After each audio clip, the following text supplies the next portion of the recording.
At 18, I took a babysitting job for extra cash. The next morning, cops dragged me from bed after the girl lied. 7 months in prison until footage proved. I didn't think it would go this far, was her confession. I sued her for everything. Looking back, that simple babysitting job turned into the worst nightmare of my life. But it also taught me something crucial about the justice system and how lies can destroy someone faster than any real crime ever could. I was a freshman in college, broke like most students, always looking for easy side gigs to pay for textbooks and ramen noodles. Babysitting wasn't something I'd planned on doing, but when my mom's friend Mrs. Bennett needed someone last minute, I figured why not. Easy money, right? Mrs. Bennett lived in this picture-perfect suburban house with her 2 kids, Tommy and Emma, ages 7 and 5. Sweet kids who thought I was the coolest guy alive because I let them stay up 20 minutes past bedtime and built Lego towers that nearly touched the ceiling fan. They started calling me Big Bro Cameron, and honestly, I loved it. The job became regular after that first night. Mrs. Bennett would call whenever her usual sitter bailed, which happened more often than you'd expect. The kids were easy to handle, no tantrums or disasters, just 2 little goofballs who made the work feel less like work. But there was one complication I should have paid more attention to. Susan, Mrs. Bennett's older daughter. She was 19, a year older than me, and had this habit of making everything awkward whenever she was around. Susan had been flirting with me for months, but not the normal kind of flirting you might expect from someone your age. This was persistent, obvious, the kind that makes you laugh nervously and change the subject. She'd text me when I was babysitting things like, "How are my little siblings?" or "Need company while the kids sleep." I always kept things polite but distant. Then about 2 months before everything went to hell, Susan showed up while I was babysitting one night, said she needed to talk. The kids were asleep, so I figured it was harmless enough. That's when she told me she really liked me. When I gently explained I wasn't interested, she completely lost it. Full meltdown mode, tears streaming down her face, pacing the living room like a caged animal. "You don't even care," she screamed at me. "You just think you're too good for me because you're in college." I tried to calm her down, told her she was overreacting, but that only made things worse. She stormed out of the house, slamming the door hard enough to wake the neighbors. A week later, she acted like nothing had happened, smiling, casual, even complimented my new haircut. I remember thinking it was weird, but I pushed it aside. Figured she'd gotten over the whole thing and we could just move on. I should have trusted my instincts. The night everything changed started normally enough. Mrs. Bennett called around 6, sounding flustered. Her regular sitter had canceled last minute, and she needed someone by 7 for a work event that could run until 9:30. I checked my schedule, nothing but studying for a psychology quiz the next morning. When I arrived, the kids were already in their pajamas, sprawled on the living room carpet watching cartoons. Mrs. Bennett was half-dressed, rushing around with one heel on and the other in her hand, searching through her purse for her keys. "You're a lifesaver, Cameron," she said, finally finding her keys buried under makeup and receipts. "Dinner's done. Kids just need to brush teeth. Just keep them alive until I get back." I laughed. "I can handle that." "Oh, and Susan might come home later," she added, already heading toward the door. "She's out with friends, but said she might swing by." My stomach tightened hearing that name, but I nodded anyway. No reason to make a big deal out of it. The evening went smoothly. Around 9, both kids were half asleep on the couch, so I carried Tommy to his room first, then Emma, who mumbled, "Night, big bro," before completely passing out. I was in the kitchen cleaning up snack crumbs when I heard the front door unlock. Susan walked in, but something was different this time. She didn't say a word, just stood in the doorway staring at me with this weird expression. Same blue eyes, but no smile. Just this tight, almost angry look, like she'd been crying or fighting with someone. "Hey," I said, trying to sound normal. "Your mom said you might stop by." She didn't respond, just walked past me without making eye contact and headed straight upstairs. Her footsteps were heavy, deliberate, and she never looked back once. I finished cleaning, then settled on the couch to watch the Office reruns until Mrs. Bennett got home. At exactly 9:30, headlights flashed through the front window. Mrs. Bennett came in looking radiant, makeup still perfect, smiling wide with that post-event energy you get from a successful work function. "You're the best, Cameron," she said, dropping her purse on the counter. "Kids behave?" Perfect angels, I replied. Lights out by 9. She counted out cash from her wallet and handed it to me with a warm smile. I owe you big time. I grabbed my backpack, said goodnight, and headed out into the cool night air. My car was parked under the streetlight, and I remember thinking how peaceful everything felt. Just another routine evening of babysitting, another easy paycheck. I got home, showered, and cracked open my psychology textbook. Nothing seemed strange or out of place. Just a quiet house, 2 sleeping kids, and a college student doing his job. If someone had asked me then, I would have said it was completely unremarkable. No warning signs, no strange moments, just another Tuesday night. But the next morning changed everything. It started with pounding on our front door, not the gentle knock of a delivery driver, but heavy, aggressive banging that rattled the hinges. I rolled over in bed, still half asleep, thinking maybe it was one of my dad's co-workers with some early morning crisis. Then I heard my mom yell from downstairs. "Cameron, get down here right now." Her voice had panic in it, the kind that makes your stomach drop before you're even fully awake. I stumbled out of bed in sweatpants and a t-shirt, eyes still adjusting to the morning light. When I reached the bottom of the stairs, I froze completely. 2 police officers stood in our doorway, full uniform, badges reflecting the morning sunlight. My mom looked pale as paper. My dad stood behind her with his arms crossed, wearing that expression he got when he'd already decided I was guilty of something. "Cameron L. Carson?" one of the officers asked. "Yeah," I managed to croak out. "You're under arrest." I actually laughed for a second because it had to be some kind of mistake. "Wait, what?" Before I could ask another question, one of them spun me around and cuffed my wrists. The metal was cold and tight, cutting into my skin. My mom gasped and reached toward me like she wanted to help, but didn't know how. "What's going on?" she demanded. "He's just a kid." The taller officer rattled off something about suspicion of assault, but my head was spinning too hard to catch every word. I tried to speak, to explain that there had to be some mix-up, but they kept repeating that anything I said could be used against me in court. My dad's face went red with anger and embarrassment. "What the hell did you do?" he barked at me. "I didn't do anything," I yelled back, but nobody seemed to be listening. They walked me out past the neighbors' windows in handcuffs. I could see curtains moving, faces peering out to watch the show. My heart was hammering so fast I could barely breathe. I'd never even gotten a speeding ticket before, let alone been inside a police car. At the station, they processed me like I was already guilty. Fingerprints, mugshot, the whole routine you see in movies but never think will happen to you. Then they stuck me in a small interview room with a metal table, 2 uncomfortable chairs, and a one-way mirror that made me feel like a zoo animal. I sat there for what felt like hours, trying to figure out what the hell was happening. Maybe someone had used my name, maybe stolen my identity.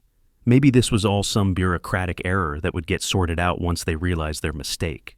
A detective finally walked in, carrying a folder thick enough to make my stomach sink. He was probably mid-40s with a messy tie and tired eyes that had seen too many people lie to him over the years.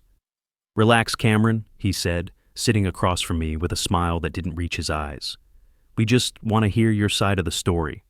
I nodded, still shaking slightly. "Okay, my side of what?" He flipped open the folder and looked straight at me. "About what happened last night at Mrs. Bennett's house." My chest tightened.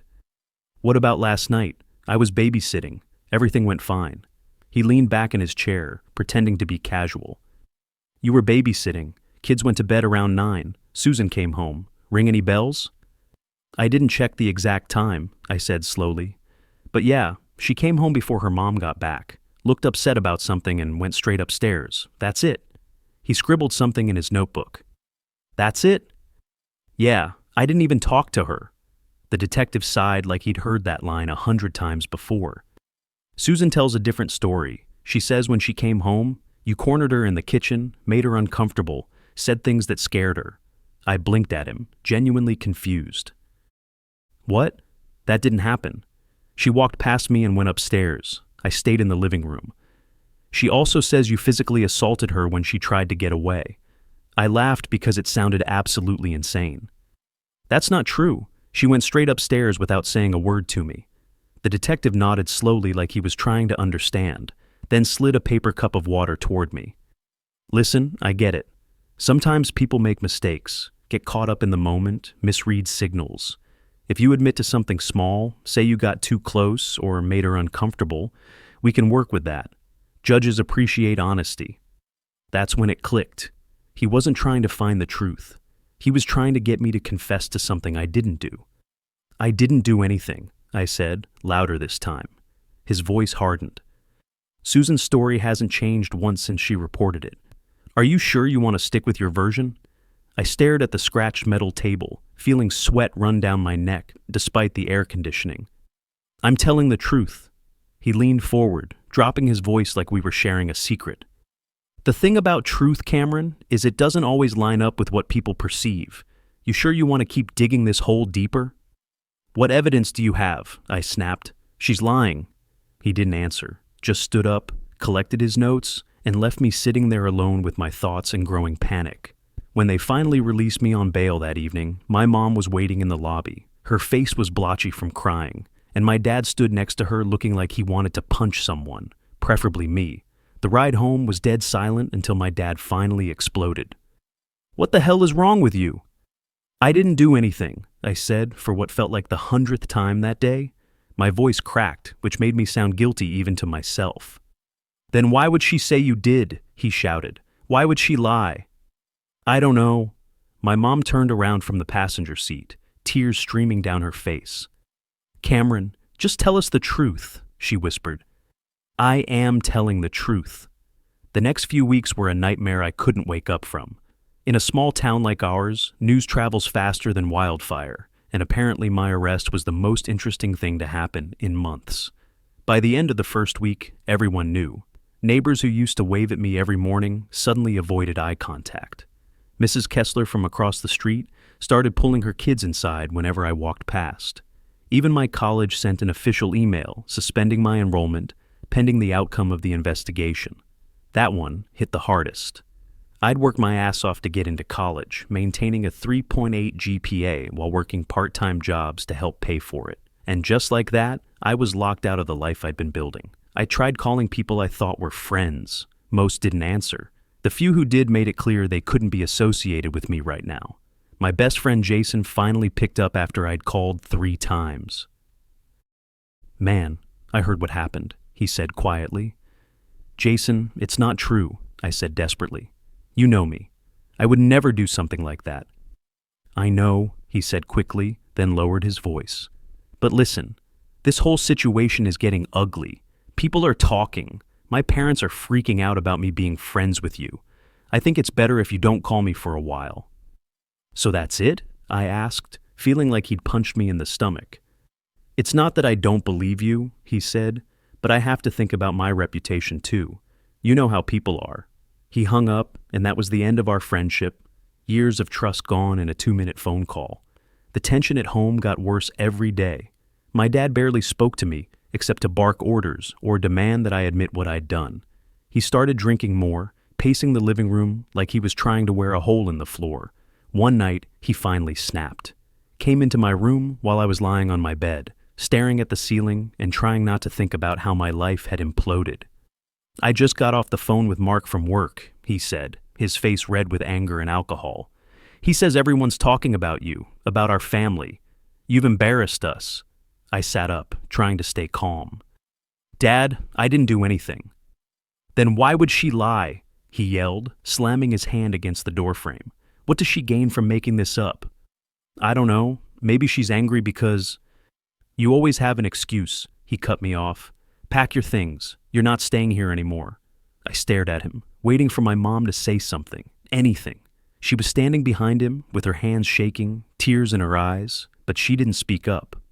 Where am I supposed to go? I asked. Anywhere but here. My mom finally found her voice after he stormed out. He's scared, Cameron. He doesn't mean it. But 30 minutes later, she was helping me pack bags and driving me to my grandmother's old house on the edge of town. The place had been empty since Grandma passed away 2 years earlier, but Mom had kept it maintained. Stay here until this gets sorted out, she said, handing me the key with trembling fingers. I'll bring groceries tomorrow and find you a better lawyer. That first night alone in the dusty, creaking house was rough. Every sound made me jump. I barely slept, replaying everything in my head. The arrest, the interrogation, Susan's blank stare that night at the house. My mom visited every few days, always looking over her shoulder before knocking, bringing food and updates on the legal situation. My dad never came, not once. The preliminary hearing was scheduled for a month after my arrest. The actual trial wouldn't start for several more months, giving me plenty of time to watch my reputation get shredded, while Susan played the victim to anyone who would listen. When the trial finally began, I sat in that courthouse watching my life get dissected by strangers. Susan took the stand wearing a simple sweater that made her look innocent and vulnerable. She started crying almost immediately, real tears streaming down her face as she told her version of events. According to Susan, I had been waiting in the kitchen when she came home that night. She claimed I cornered her, blocked her path to the stairs, and said things that made her too scared to scream. She testified that she froze in terror until I was finished with her, then ran upstairs and hid in her room. Her voice broke in all the right places. The jury ate it up. My public defender, Frank, was a tired-looking middle-aged guy who seemed more interested in getting through the day than fighting for my innocence. When it was our turn to present evidence, he mentioned the possibility of security footage from the Ring camera outside the Bennett house.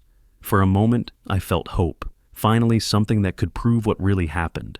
But Mrs. Bennett took the stand and explained that their Ring camera had been broken for weeks. The lens had cracked during a storm, and her husband kept forgetting to replace it.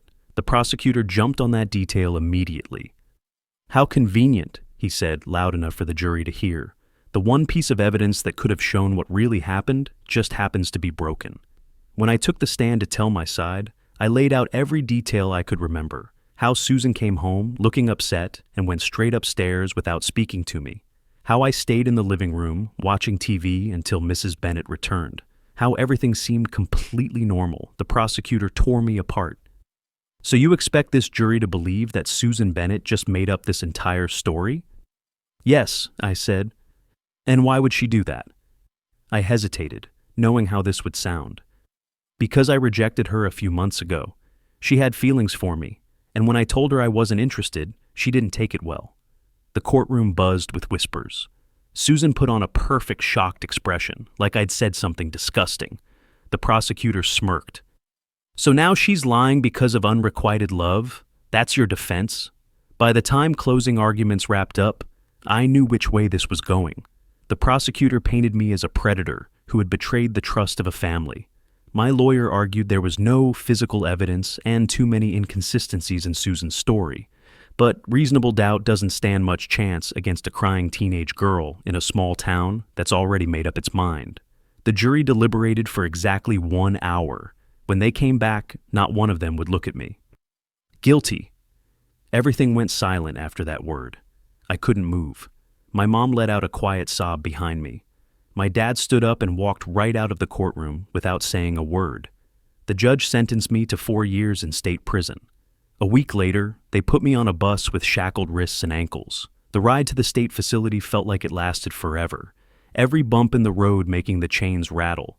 Prison was exactly as brutal as you'd expect for an 18-year-old convicted of assault. The other inmates knew what I was supposedly in for, and that made me a target from day one. Word spreads fast in prison, and apparently I was the babysitter who couldn't be trusted around kids. The first fight came out of nowhere. I was in the chow hall when someone shoulder-checked me hard enough to spill my tray. When I turned around, the guy just smirked and said, "Watch where you're going, babysitter." Before I could respond, he shoved me again. Then came the punch to my face.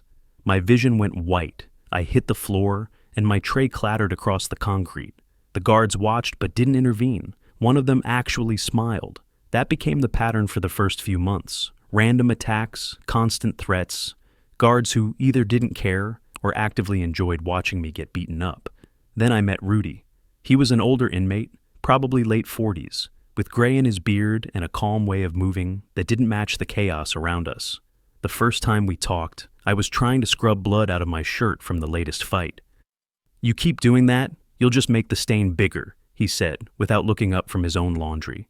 I didn't answer at first, still trying to figure out if he was setting me up for something. "Relax, kid," he said, finally looking at me. "I'm not here to jump you." That's how our friendship started. Rudy had been fighting his own wrongful conviction for years. He taught me how to survive in that place, both physically and mentally. Keep your head down, he told me one day. Don't talk too much, don't talk too little, and whatever happens, don't let them see you break. He also gave me the most important advice I'd ever received. Don't let the truth die just because they buried you. 7 months into my sentence, Rudy got transferred to a different facility. Before he left, he handed me a small piece of folded paper with nothing written on it. "Don't give up," was all he said. 3 days later, everything changed. A guard came to my cell and told me I had a visitor. I assumed it was my mom, who had been visiting every 2 weeks like clockwork. But when I walked into the visitation room, she was sitting next to a man I'd never seen before. He was wearing a sharp suit with files stacked neatly in front of him, radiating the kind of confidence that comes from winning cases. "Cameron," my mom said, standing to hug me. "This is Eric Wallace. He's your new lawyer." Eric stood and shook my hand firmly. "I've been reviewing your case," he said, "and to be blunt, it's a complete disaster. You were failed by your previous attorney, by the police, by the system. I don't plan on letting that continue." I sat down, still stunned. "Why now? Why would you take my case?" He glanced at my mom with something like respect. "Because she never stopped fighting for you. She called my office 3 times a week for 2 months until I agreed to look at your file." My mom smiled through her tears. Eric opened his folder and got straight to business. "I'm reinvestigating everything from scratch, and I think we found something your previous lawyer missed." He told me about a neighbor named Mr. Long who lived behind the Bennett house. Long had been traveling abroad during my trial, so no one had thought to contact him. But he had recently returned and mentioned to someone at the grocery store that he had security footage from that time period. Apparently, Long used a cloud-based camera system that automatically stored months of footage. Before leaving for his trip, he had installed a new camera facing his driveway, and the edge of that footage caught the Bennett's front porch and part of their walkway. My heart started racing. "Does it show what happened?" "Everything that matters," Eric said with a slight smile.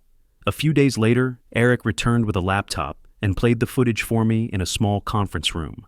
The timestamp read, not 8 a.m. like Susan had testified. The video clearly showed Susan walking up the Bennett's driveway alone, texting on her phone, completely calm. No one was chasing her, no distress, no fear, nothing that suggested she had just been assaulted. Then, Mrs. Bennett's car pulled into the driveway. A few minutes later, I emerged from the house, backpack slung over my shoulder, walking normally to my car. Eric paused the video. "Her entire story about you cornering her at 8 a.m. is impossible. She wasn't even home yet." My mom covered her mouth with both hands. "I knew it," she whispered, but Eric wasn't finished. "We also pulled the internet connection records from the Bennett's router. Their smart home system automatically synced to their Google account, and it shows Susan's phone connecting to the Wi-Fi at, and your phone disconnecting at, perfect match with the video evidence." 2 weeks later, I was back in court, but this time wearing civilian clothes instead of a prison uniform. Susan sat across the courtroom with her lawyer, looking pale and nervous. Mrs. Bennett was there too, avoiding eye contact with everyone. Eric methodically presented the evidence, the timestamp video, the router logs, the complete impossibility of Susan's timeline. Then he did something that caught everyone off guard. He called Mrs. Bennett to testify. She looked terrified as she took the stand. "Mrs. Bennett," Eric began gently, "when you returned home that night, did Susan appear distressed?" She shifted uncomfortably.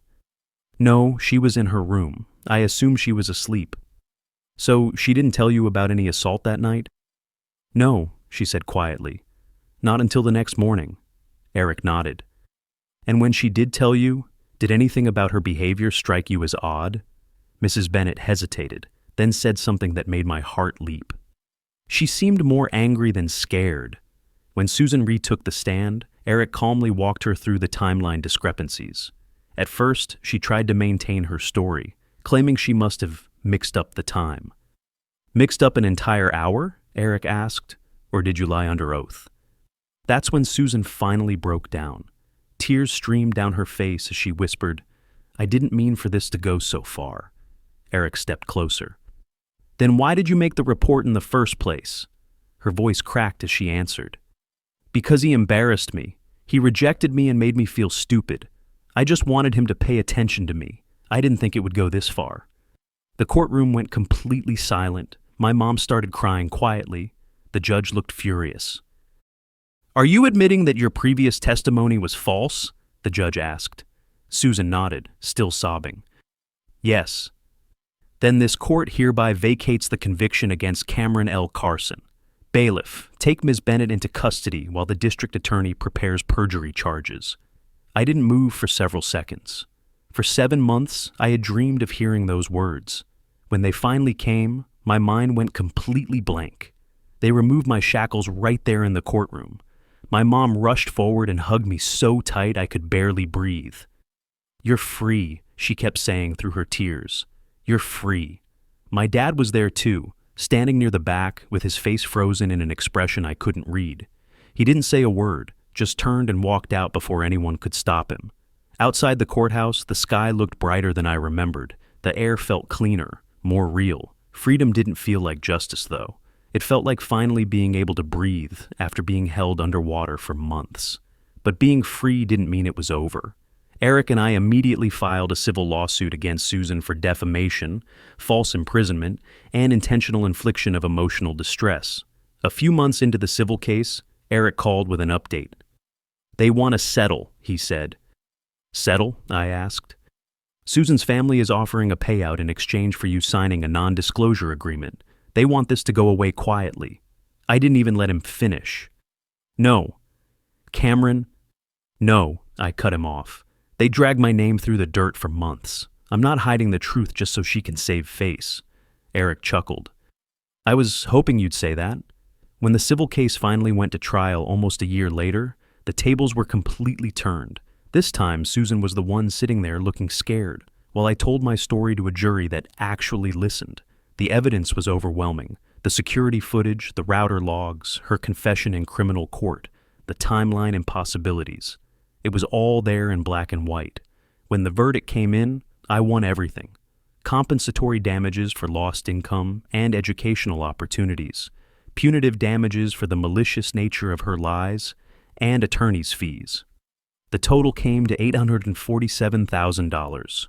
More importantly, everyone finally knew the truth. For the first time in over a year, people stopped whispering when I walked into stores. Some even apologized, including teachers, neighbors, and former friends who had treated me like dirt. I didn't have much to say to most of them.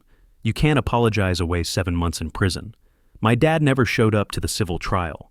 Word around town was that people had started mocking him for disowning his own son over a lie. He couldn't handle the shame and ridicule he'd helped create. Within a month of my victory, my mom filed for divorce. She told him she'd never forgive him for choosing gossip over his own blood. She moved into my grandmother's old house with me. We spent a lot of evenings sitting on the porch, eating dinner off paper plates, talking about everything except the past year. She'd tell me how proud she was of me for never giving up. I'd tell her I couldn't have survived without her faith. I used part of the settlement money to fix up the house properly and start a small car restoration business. Working with my hands felt good after everything. Simple, honest, real. Some days I'd work from sunrise to midnight, covered in grease and sweat, and it felt better than anything I'd done before. Sometimes I think about Rudy, the old inmate who taught me how to survive. His words still echo in my head whenever I feel lost. Don't let the truth die just because they buried you. He was right. Those 7 months were stolen from me forever, but the lie that stole them is dead now. The truth not only survived, it won in the end. Susan served 18 months for perjury. Last I heard, she moved to a different state where nobody knows her story. Good riddance. As for me, I eventually went back to college, finished my degree, and met someone who actually appreciates honesty. Life isn't perfect, but it's mine again, and that's worth more than any settlement money could ever be.